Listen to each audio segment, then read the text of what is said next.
सुप्रभात बच्चों, कैसे हैं आप सभी। आशा करती हूँ कि आप सभी बहुत अच्छे होंगे। मैं हूँ आपकी नैतिक शिक्षा की अध्यापिका। तो चलिए निकालिए अपनी नैतिक शिक्षा की पुस्तक।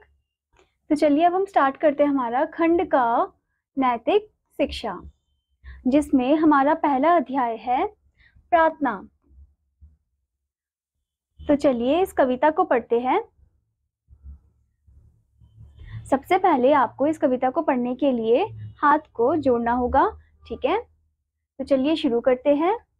सब में व्यापक है प्रभु, हमें यह वर दो, आनंद और सुख से यह जीवन भर दो। नित्य ही हम पर कल्याण करो हे प्रभुवर, सुख की वर्षा चाहूं दिशी से करिए हम पर। तो यहाँ पर बताया गया है कि यहाँ पर भगवान से प्रार्थना करी जा रही है, ठीक है।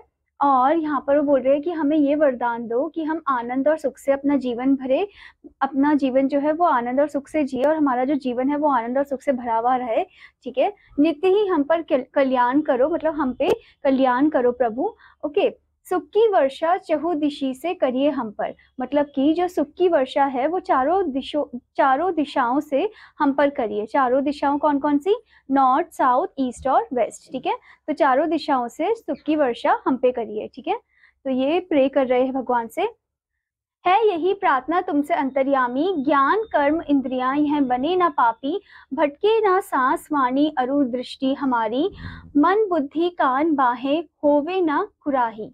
तो यहाँ पर अब बोल रहे हैं, यहाँ पर प्रार्थना कर रहे हैं कि आपसे यही हमारी प्रार्थना है, ठीक है। हमें ज्ञान कर्म इंद्रियां जो है हमारी वो पापी ना बने, ठीक है, एकदम अच्छे बने। हमारी जो सांस है वो भटके ना, वाणी हमारी भटके ना, ठीक है। अरु का मतलब है बच्चों और, ठीक है। और हमारी जो दृष्टि है वो भी भटके ना, ठीक है। मतलब हमारी जो दृष्टि वाणी है सांस है वो अच्छी चीजों में ही लगे, ठीक है। मन बुद्धि कान बाहें होवे ना कुराही, और हमारा जो मन बुद्धि कान बाहें हैं, ठीक है, ये सब क्या ना हो, ये सब कुराही ना हो, ठीक है। ये सब अच्छे से ही रहे, इनमें कोई भी खराबी ना हो, ठीक है। उसके बाद क्या बताया गया है बच्चों? हे दयानिधे पावन इंद्रियां बनाओ, मन और बुद्धि में संकल्प बनाओ, मेरे यह हाथ पैर होवे बलशाली, वाणी अरु दृष्टि रहे मेरी यशवाली। तो यहाँ पर अब वो प्रे कर रहे हैं कि हे दयानिधि पावन इंद्रियां बनाओ, कि मेरी जो इंद्रियां हैं, मेरे जो सेंस ऑर्गन है वो एकदम अच्छे बनाओ, ठीक है। मन और बुद्धि में संकल्प बनाओ, मेरे मन में और बुद्धि में क्या बनाओ, एक संकल्प बनाओ जिसे मुझे पूरा करना है, ठीक है। मेरे यह हाथ पैर होवे बलशाली, और मेरे जो हाथ पैर है वो काफी ज्यादा ताकतवर रहे, बलशाली रहे, ठीक है बच्चों। वाणी अरु दृष्टि रहे मेरी यशवाली, और जो मेरी वाणी है, अरु मतलब और, दृष्टि जो है मेरी वो कैसी रहे, एकदम यशवाली रहे, ठीक है। मतलब हमेशा हमेशा के लिए बरकरार रहे, ठीक है। तो यहाँ पर प्रे किया जा रहा है गॉड से, ओके बच्चों, कि मेरी जो बॉडी पार्ट्स है वो एकदम सही सलामत रहे, और मेरी जो मन बुद्धि है वो एकदम संकल्प में ही रहे, ठीक है, इधर उधर ना भटके, ओके बच्चों। अब यहाँ पर बच्चों हमें इस कविता से क्या शिक्षा मिलती है?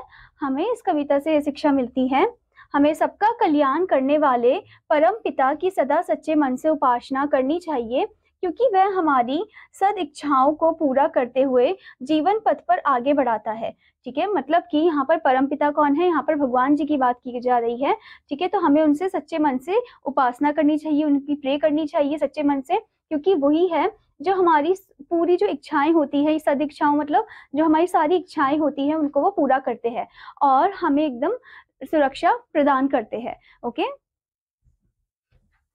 आशा करती हूँ बच्चों कि आपको ये कविता अच्छे से समझ में आई होगी। तो आपका होमवर्क है कि आपको इस कविता को पढ़ना है और इसमें कही गई बात को आपको ध्यान में रखना है, ठीक है। आपको हमेशा ग्रेटफुल रहना है गॉड की तरफ और गॉड के प्रति, और आपको हमेशा सुबह सुबह उठ के प्रे करना चाहिए, ठीक है बच्चों। और आपको बच्चों होमवर्क में क्या करना है, आपको एक्सरसाइज पार्ट भी इसका कंप्लीट करना है। अब मैं आपको मिलूंगी अगले अध्याय में, तब तक के लिए धन्यवाद बच्चों।